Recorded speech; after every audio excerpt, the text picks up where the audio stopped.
ejercicio la muestra fue de 50 pacientes. La población son los pacientes. La variable, que es lo que se viene pesando de ellos, es el peso en kilos. Esto se clasifica como una cuantitativa continua. En esta tabla lo que se demuestra son la frecuencia relativa, que es el número de veces que se repite algo que esté dentro de este intervalo entre el total de datos, y la frecuencia acumulada, que es la frecuencia del más chico sumada a la del siguiente respectivamente. Las tablas que les voy a enseñar son el histograma y la ojiva. En el histograma, en el lado izquierdo que va hacia arriba van los pacientes, el número de pacientes, y abajo va la marca de clase, que vendría siendo el límite inferior más el límite mayor entre 2, como por ejemplo de 30 a 40 sería 35. Y la tabla demuestra el número de pacientes que pesaron esto, que aquí como un ejemplo es 3 y aquí es 14. Les voy a enseñar son el histograma y la ojiva. En el histograma, en el lado izquierdo que va hacia arriba van los pacientes, el número de pacientes, y abajo va la marca de clase, que vendría siendo el límite inferior más el límite mayor entre 2, como por ejemplo de 30 a 40 sería 35. Y la tabla demuestra el número de pacientes que pesaron esto, que aquí como un ejemplo es 3 y aquí es 14. Ahora las ojiva que les voy a enseñar son el histograma y la ojiva. En el histograma, en el lado izquierdo que va hacia arriba van los pacientes, el número de pacientes, y abajo va la marca de clase, que vendría siendo el límite inferior más el límite mayor entre 2, como por ejemplo de 30 a 40 sería 35. Y la tabla demuestra el número de pacientes que pesaron esto, que aquí como un ejemplo es 3 y aquí es 14. Ahora la ojiva. En la ojiva, abajo del lado de las X va la marca de clase y al lado de las Y va el número de pacientes. Lo que tenemos que hacer aquí es agarrar la frecuencia acumulada del intervalo que estemos haciendo, anotarlo aquí y así por cada uno, y luego al final unirnos con una línea. Bueno, pues a continuación se explicarán las medidas descriptivas de tendencia central y las de dispersión. Las de tendencia central son las que hemos visto pues a lo largo de toda nuestra vida, que es la media aritmética, es decir, el promedio, la mediana y la moda.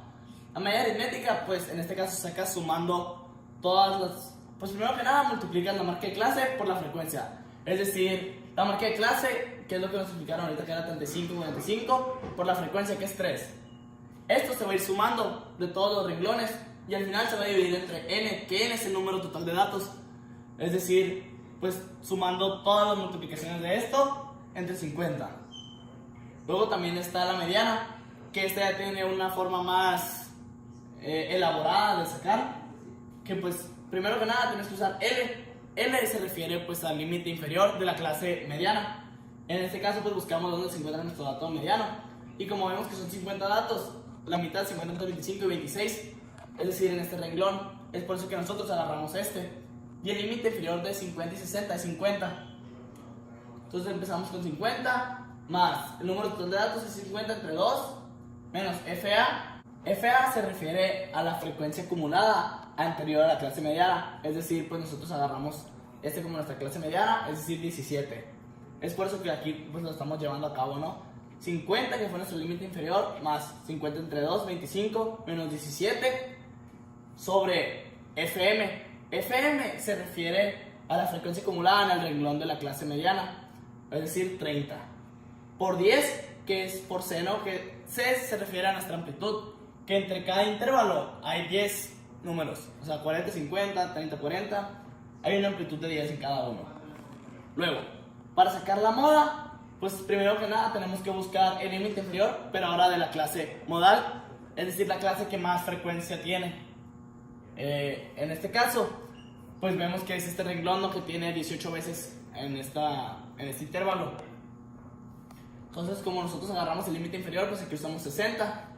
Luego usamos más DA, que DA se refiere a la diferencia que hay entre pues la frecuencia de la clase modal a la frecuencia de la clase anterior a la modal, es decir, 18 menos 13, por eso aquí tenemos 75.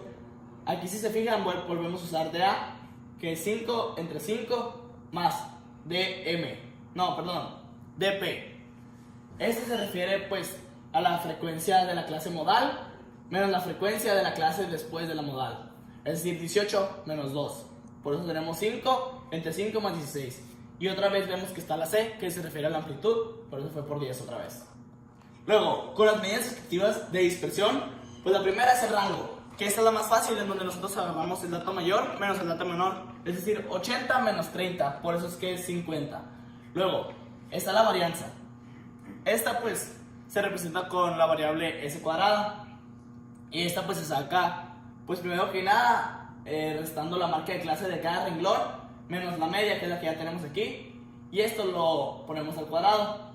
Después, esto se va haciendo con cada renglón multiplicándose por su frecuencia. Al final, pues todo esto se va sumando. Es decir, un ejemplo sería, pues empezamos con esta, digamos.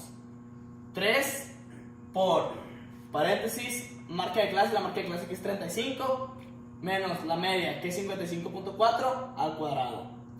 Y así vamos a ir sumando todos los renglones y después al final dividir entre 50, que nos da este resultado, 103.84. Y ya para terminar, la desviación estándar es, pues se saca directamente de la varianza, nada más que es la raíz cuadrada.